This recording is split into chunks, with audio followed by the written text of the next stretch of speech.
Glory, hallelujah. It's a beautiful day to be in the land of the living. So, you living today? Am I living today? Yeah.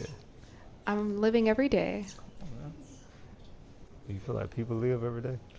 No, I don't. You don't think so? I don't think so at all. I think if anything, yeah, no, people are not living Mm. a majority of their lives. So, what's the difference between living and existing? Ooh, that's a really good question.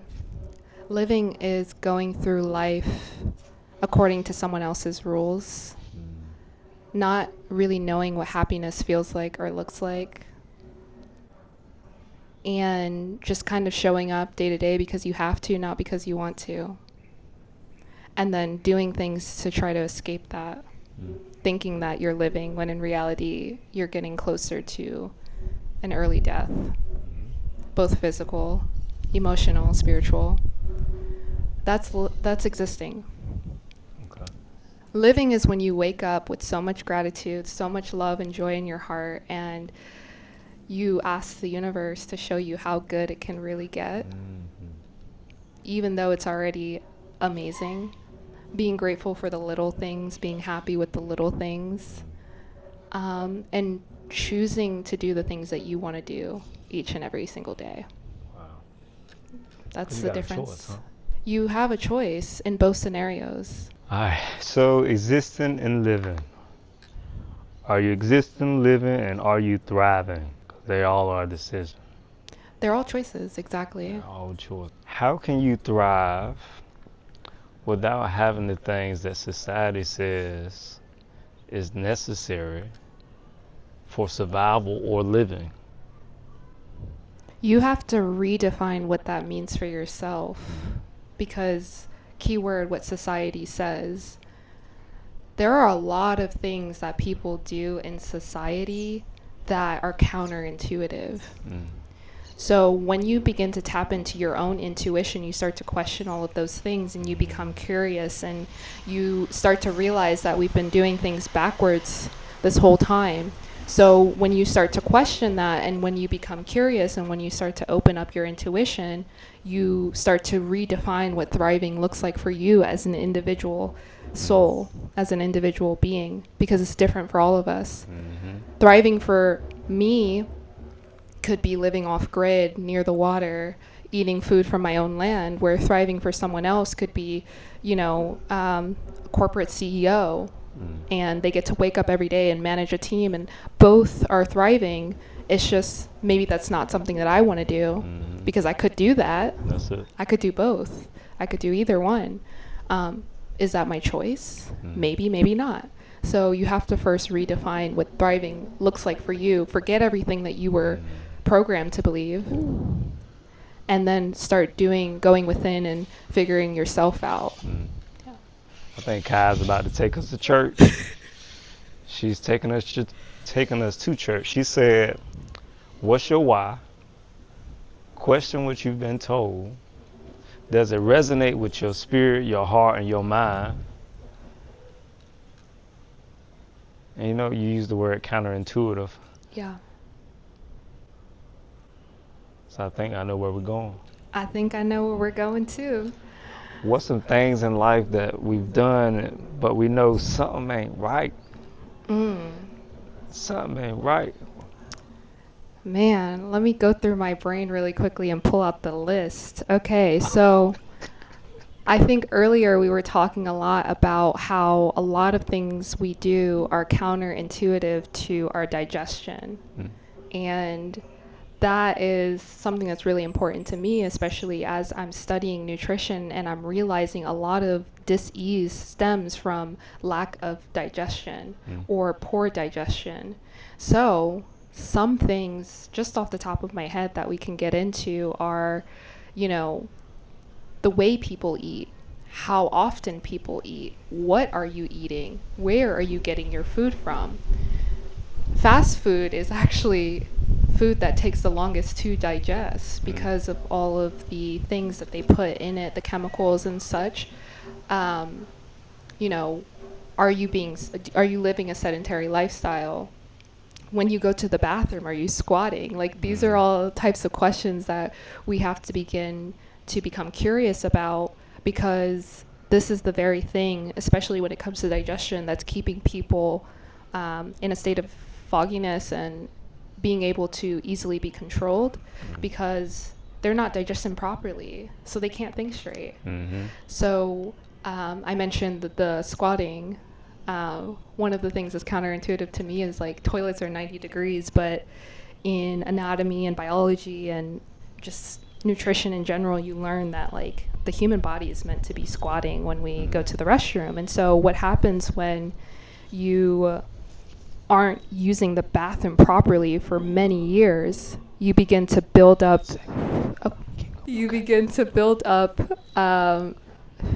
feces and that sort of thing in your colon. And what is one of the number one killers of black men? It's usually colon cancer or something like that. There's colon cancer and those sort of things, and a lot of that is a result of not being able to use the bathroom properly. So that's like one thing. I mentioned fast foods. I mentioned processed foods. Beyond digestion, there are a lot of things that we do that were designed to keep us stagnant, right? So you have things like sleeping on a pillow. Although it may bring you comfort, it's actually realigning your body. And I find that after not sleeping on a pillow for maybe about a year or two now, I have proper alignment. Like my back feels a lot better. I wake up more energized. You don't deal with all of the forever chemicals that they put into things such as pillows. It just doesn't make any sense to me. It's like, why would you put something on your face that you rest your head on every single night that has forever chemicals in it just to keep it fresh for 2-3 weeks? No. A lot of people don't realize that, you should be washing your pillow or changing your pillow more often than you probably are. And so that contributes to a lot of issues that people are experiencing as well with their hormones. And these forever chemicals are causing hormone disruptions in a lot of people. And then they wonder why their thyroid is, they have hyperthyroidism or hypothyroidism. And they wonder why their hormones are fluctuating all over the place. There are a lot of things that are hidden in plain sight and hidden in society that we do that are literally going against our natural nature. Are there any things that you grew up on that you watched change or quote unquote evolve that has actually became more detrimental to our health? Yeah, technology. Like the amount of accessibility that people have to one another in itself is unhealthy, I think. But also what is in this technology that we're wearing on our bodies is literally adding more toxins into our body and in our environment. The more technology we bring into our home, the more it requires Wi-Fi, and Wi-Fi is just EMFs. So all of these signals that are coming into your home are also going into your body. It's disrupting your circadian rhythm. It's disrupting your endocrine system as well. So I think technology has gotten better, but also significantly worse over time. And that's not even going into what it's doing to children. When children are addicted to their iPads, they're addicted to their parents' phones, they're addicted to the TV, and it's all been designed that way to keep their attention. So there's so many things with technology. It's been super beneficial. What it's doing to the attention span of children and our bodies is just, I don't know where it's going to go. I don't know when it will end, but it's only gotten worse since I was younger until now, and that's only been a couple years in the grand scheme of things. So we went from dial-up broadband, Yes. 3G to 5G. Yeah. Can you tell us, in your opinion, what radiation or EMF actually is? We have to look up the exact acronym, but EMF, electromagnetic field or frequencies, electromagnetic frequencies, I Mm-hmm. believe. We can. Hey there, how can I help you today? Let me know what's on your mind. What are EMFs? EMFs stand for electromagnetic fields. They're Okay. basically Electromagnetic invisible areas of fields. energy that come from electrical devices and power lines. They can be both natural, like the Earth's magnetic field, and man-made, like from cell phones, Wi-Fi routers, and microwaves. Let me know if you... In my current studies, I've been really curious about EMFs and their effect on the human body, specifically on our hormones and our reproductive systems. I think a lot of people underestimate what all of this technology in your home is actually doing to your body. It's frying a lot of your glands, it's frying a lot of your organs. And we'll have to pull up some studies so that it can be backed, with proof. But the thing is that these EMF rays are literally in every single device that we have. And now people are wearing these devices on their bodies at all times. So they're constantly tapped into these artificial frequencies that are disrupting the natural frequencies, such as what you receive when you go outside and you ground. So you can be in the dirt. You can literally have your feet in the grass. But if you're wearing an Apple Watch, that can automatically disrupt the frequencies that you're receiving from the earth. We were never meant to be tapped into technology, and it's getting to a point where people are ready to insert certain things within their body, so it's going to throw off their entire natural frequency. So that's just, that's my opinion on what EMFs are doing to us and how they're affecting us. And they're literally in everything. Like, even your fridge is emitting EMFs, right? It's receiving a Wi-Fi signal. When you go and touch your fridge, these are for smart fridges, right? Everything needs to be smart. Everything needs to have, it's called the Internet of Things. Everything needs to be tapped into the Internet of Things so that you can control it from your couch. It's not only creating more of these electromagnetic fields inside of your home, it's also making you lazier. It's making you more reliant on technology. And eventually, one day, it'll be a point where, this is just my own, thoughts.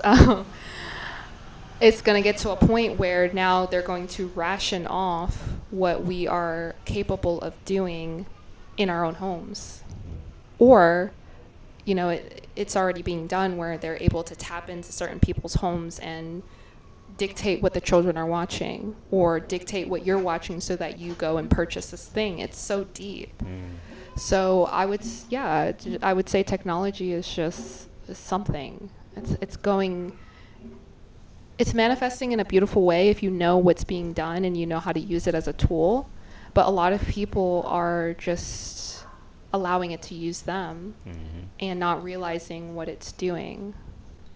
That's a good point. When you mention like it's disrupting our organs and its natural flow by shifting the frequency within our bodies, it made me think about what are some protective measures that we can have around the home.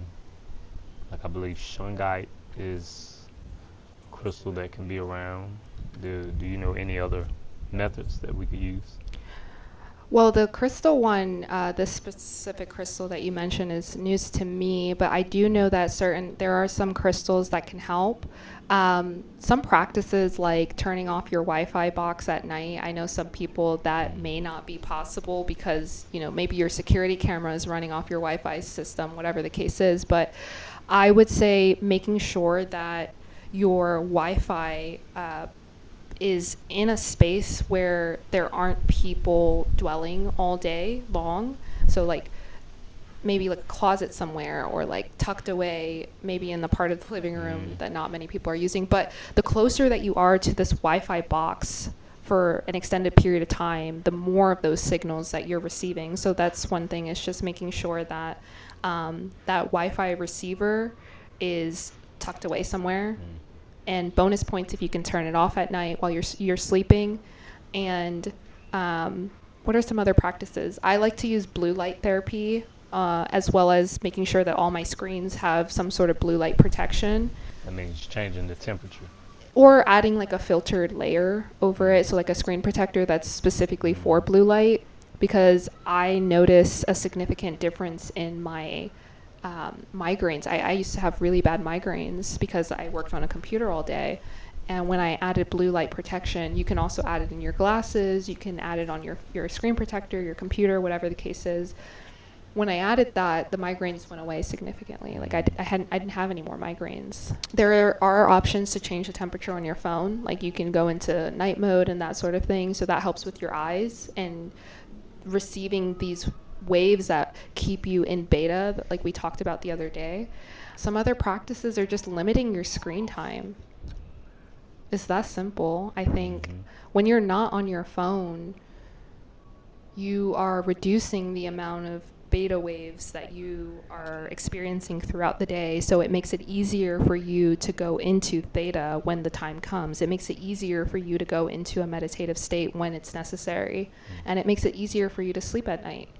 So I think the more we limit our screen time, the more we can begin to look around and find other things to do, like go outside, go in the garden, go for a run, draw, paint, sing, dance, you know? So limit your screen time. Those are all like just quick practical things you can do. I would love to get more into like the metaphysical aspects of what we can bring into the home, like crystals and that sort of thing. It's a really interesting concept to me.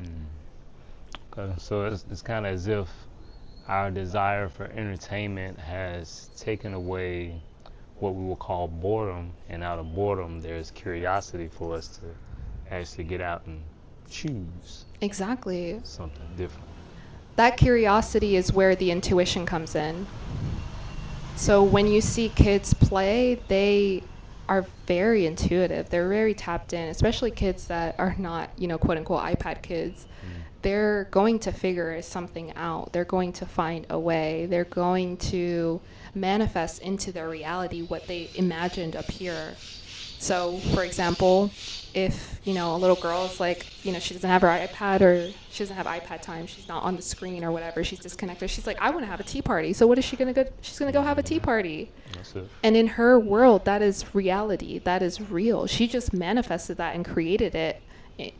She was curious too. So I think when you eliminate the screen time, even as adults, that inner child will come out and play and find things that keep the imagination flowing, and then allowing for you to be more intuitive because you're tapped into that side, that aspect of yourself. Yeah. I like that. Tapped in sync with basically meditation and action and flow. Yeah, exactly. Okay. All right, so counterintuitive, we got on the flow of technology. We spoke about things that have been given to us where we haven't questioned, such as mattresses and pillows and toilets. Trying to see where my mind is going. I don't think we fully touched on the mattress thing. Okay. So for many years, I had my mattress on the floor. And it wasn't because I didn't have or want or couldn't afford a bed frame. It's just that I had this intuitive feeling that it just felt more natural to be closer to the ground. And if it were up to me, I would sleep outside in the grass because that is the ultimate form of recharging. If you slept outside, like I said, with a copper wire attached to you, you would wake up the next day potentially with all of your cells renewed. It's an experiment that I'm willing to try, but I feel as though being closer to the ground is really where we belong. And so I had my mattress on the floor for many years intuitively. Come to find out, in many cultures, they actually don't even have mattresses. They have, very thin futons, and they also spend a lot of their time in squatting position or low to the ground. And in the long run, what this actually is doing is it's keeping the body flexible. So when you are in later life, later years, this is where you find a lot of people can't even squat. They can't even bend because all they know is the bed, getting, throwing their feet over the bed and standing straight up. They don't have to do any hip work. They don't have to go from the ground up. So this is where a lot of people come into hip issues and they're very stiff. This is arthritis. This is all of those things that are related to not moving the body and also not being grounded. So I think mattresses and having your bed at a 90-degree angle, same thing with the toilet at a 90-degree angle, it removes a lot of mobility that we are naturally capable of. And so this is why movement is really important. Yoga is really important. Being able to stretch your body in ways that are unnatural to modern day society, and going back to how it once was. We didn't have chairs. Yeah. I mean, like, chairs are probably 100 years old, right? So maybe a little bit older, but still, chairs are fairly new in the grand scheme of things. So yeah, it just, none of it really makes sense when you really start to sit down and question it. I like when you speak on being lower to the ground is our availability to be grounded. And it makes me think about the evolution of shoes. And I remember, like, growing up in the country, my father, they built their shoes and they were very minimum soles. And now people look like they're walking around with space boots. Literally because the soles are so thick. Yeah. And as a martial artist, we always knew that having a light sole will allow us to feel the ground, which will help with our balance, help with our speed, help with our everything. So being disconnected as a human being with these thick soles and shoes, what do you feel like would happen if someone decided to walk barefoot? Over time, what would begin to happen is they'd probably start to see that any ailments that they may have had will just start to fall away. Because when you're walking on the earth and you're receiving those frequencies from the ground, it goes through your body and it does something. It replenishes your cells. So this is why grounding is so important. It brings in to your body what is essentially missing. And I think food and herbs do the same thing. Plant foods from the earth do the same thing. So it's just a way of the earth giving your body what it needs. When you add a sole to the bottom of your feet, that rubber is basically repelling those frequencies. So what would happen if you remove the sole from your feet? You would really start to tap into your soul. No. I think it's very funny that they use that word soul for the bottom of your feet, and it goes back to etymology as well. So they are saying that they know that you have a soul at the bottom of your feet. Your foot is what connects you in many ways to the world around you. So people are literally walking as disconnected souls. Wow. I've heard in Chinese medicine that the foots have all of the nerve endings for all of the organs that are in our bodies. Yes. So it makes me think about walking around barefoot and those having pressure points and being stimulated, Exactly. activated.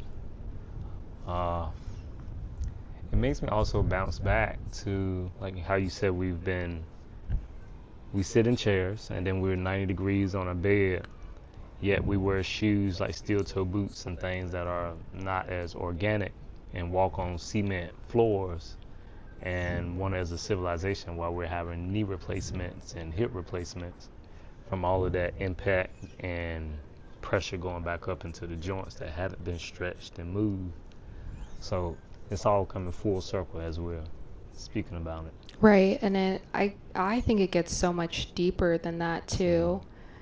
It just, all of it has been designed to keep people disconnected from the truth. Like, you're actually a superhuman, and it's been proven time and time again. Just watch your movies that you're watching. The movies that you love to sit and watch, pay close attention, because they're not fiction, they're fact. So we are superhumans, we're capable of so much, and the system only really works if you believe that you're separate other than these superheroes that we grew up watching. Wow. It kind of makes me want to take a deep dive on that. Like when you said we're superhuman. What? Ooh, telekinesis. Yes. The ability to move things without touching. You mentioned the other day yogis who are able to levitate. Yeah. What are some other things that, through your studies or publications, that you know that we're capable of as humans? Well, as you know, like telepathy, we're able to communicate with other beings. I don't believe that it's through voice alone. So I'm not going to sit next to you and be like, oh, this is what he's saying in his head. I think that telepathy has a lot to do with emotions and feelings. So when we have when we carry a certain emotion in our auric field and we walk around, people who are tapped in, they can sense your aura. They can sense the emotions that you're carrying into that space. And so telepathy to me is being able to read someone's aura field, their emotions, and understand what it is they need, how to communicate with them, and the words just happen to come out as they do. Yeah. So to me, and it may be a signal that you're sending to them because you're matching their frequency and their vibration. You're able to tap into their field. So telepathy is when you're so tapped into your own frequency that you're able to address and analyze someone else's frequency and communicate with them through frequencies. I know it sounds very elusive, but when you get to a certain point in your own journey, you will understand exactly what that feels like because you're so tapped into yourself, and anyone that comes into your field, you know something is off immediately or something is being elevated. You perk up, your body perks up, your hairs on your skin perk up before you do because it knows. Yeah. It's receiving that frequency of someone else. That's what you're feeling. So telepathy is one thing when you that we're capable of doing, but a lot of people don't know how to read their own emotions. So how can you read someone else's? How can you accurately or intuitively read someone else's field? What else? What are some other superhuman capabilities? There's so many, like teleportation, being able to move through matter, because we believe we're so dense when in reality we're like vibrating just super fast. And I think there has been a lot of programming to make us believe that we are solid. But like in the movies, you can move through matter. Matter can move through you. So that's one thing. Time travel, just being able to lucid dream and go from time period to time period. That's something that can happen in the Delta state. And that's been proven by the CIA in their experiments that lucid dreaming is a real thing, and through lucid dreaming you can do things like telepathy, like astral traveling, going into the future, going into the past, etc. We started this off with the misconception of digestion, nutrition, and one misconception that I've learned that I'd like to know more about from you is that, or found out about, was we've been given that we're supposed to eat breakfast, lunch, and dinner. Right. So 3 times a day. What are your thoughts on that? It's bogus. Especially the standard American diet, which a lot of us grew up on because we went to public schools or we grew up in America. That whole notion of breakfast, lunch, and dinner was also designed to keep people sluggish, to keep people in control, to keep people basically in this cycle, right? Because breakfast in America, breakfast in a lot of places is usually the heaviest meal. And unless you're going to work in construction or, doing something very laborious, that just sits all day, right? And then you have lunch, and then you pack on more on top of that, and then you go home, and maybe you go to the gym, maybe you work out for 30 minutes or so, and then you have dinner. So when has there been any time for elimination? When has there been any time for your body to have a break? You have dinner and then you go to bed and then you wake up and do it again the next day. I think elimination is forgotten, and a lot of people don't detox enough. So all of that stuff literally just sits there all day long. You can do mini detoxes throughout your day, throughout your life, by intermittent fasting, or only eating when you're actually hungry, not because you have been told it's time to eat, it's breakfast time, so let's eat. All of these, if you look into studies that have been done in psychology, all of this is programmed, like how when dogs see dog food or when they smell food, their mouth starts drooling. That's essentially the same concept of breakfast, lunch, and dinner. So Or you see the when yellow and red of McDonald's. exactly, and then you see things like McDonald's, and you see, double sausage patty with cheese in between and eggs, and like, if you took all this stuff to the lab, you would literally see how bad it is for you. All of it, even the stuff, even when you make it at home. I never really used to be a breakfast person, but traveling the world and going to different countries, I see how everyone does breakfast differently. And I've been able to choose what resonates the most for me. And that's typically something really light. First of all, I don't even like to break my fasts before a certain time because I don't even get hungry anymore, right? So this goes into the whole intermittent fasting where, because a lot of people don't take breaks from digestion, intermittent fasting is a really great way to do that. And no, you don't have to eat breakfast every single day. You're not going to die. Like, you can go through life. You'll actually have more brain power, more energy, and higher frequency going throughout your rising without eating anything. Or if you do want to eat something, having some fruits or like a tea. I like to do matcha because it's not only anti-inflammatory, it's also something that, it has a little bit of caffeine in it, not too much. And it's also going to make me go to the bathroom. It's going to help me eliminate everything from the day before that may have just been sitting there. Yeah. And so some people are fortunate to have movements in the morning, but a lot of people don't realize, like, the first thing you're supposed to do when you wake up is go to the toilet. Number one, number two, because that's an indication that your body was doing everything it needed to do. But some people don't. And then they go on and eat breakfast on top of that. And then now their body is forced to have this movement because there's just so much in there. So I think the whole notion of breakfast, lunch, and dinner is obviously another programming tactic to keep people subdued. And Okay. I got to add up there, one of America's favorite is coffee, which is something that was not originally here. Yeah. And coffee is a dehydrator on top of, like you said, eating the biscuits and pancakes that are flour and paste based that get inside of our system without any moisture or fiber or anything to move it around, because we're not really eating vegetables in the AM. No, not at all. So being sedentary, not moving, everything's just there. And I had someone tell me that they will have one bowel movement a week. Wow. And they've been that way for years. Wow.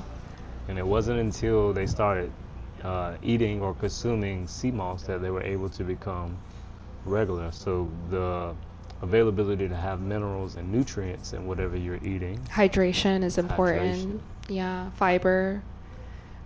All of it. Very important. Counterintuitive has been the subject. We've been told everything that are on the menus, everything that, I just had a burst of anger inside of my body when I thought about the food pyramid. Oh, yeah. At the top of it is what? Dairy? Typically, it'll be some sort of dairy and protein. I don't even want to get into that because... So protein, amino acids. Yeah, I don't even want to get into that one right now. But in my studies, we have about 4 different my plates, we call them, or food pyramids that we use, because every industry has to have their own. You have the CDC, and then you have the FDA. They all have their own food pyramid. And out of all of them, I would say they have dairy and protein on there, but their protein consists of, so, but we can get into that in another On the time. next episode, we coming to make you mad. We ain't holding back. Yeah. All y'all bodybuilders, we're gonna ruffle some feathers. Yeah. Always an honor and thanks. Thank you. Thank you for this information. Thank you for our time. We hope, pray, wish that this information that you're receiving resonates with your heart, spirit, and your mind so that you can implement to be a better you. Yesterday has passed away, and all you got is today. So you might as well do the best that you can do with what you got, because that's what you got. That's In the all you body, got. you only got one. Are you living or are you existing? Period. Hey guys, hope your day is going well. Hope you're enjoying your life. If not, do something about it. You don't have to be there, you don't have to be stuck. Change your reality. Anything you want out of this life, you can have. It's already yours. But you need to believe it to be true first. So stop being a wuss and follow your dreams and your heart's desires. Because there's a whole beautiful life out there waiting for you to live. And it's in arm's reach. And that is the entire show. Thank you for coming. Until next time. I was channeling all of the creators trying not to slap my leg while she was talking. Glory. Hallelujah. Salvation and glory. What's the word? Amen and power to the Lord our God. Oh, the Lord our God is mighty. Oh, the Lord our God is omnipotent. Lord our God, He is wonderful. Choir style. Boom, boom. On the path to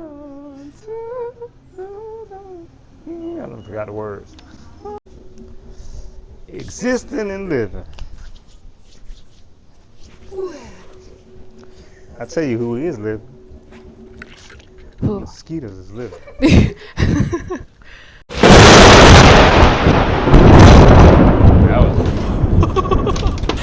thing was right there, bro. Literally, that iguana would have been. Okay.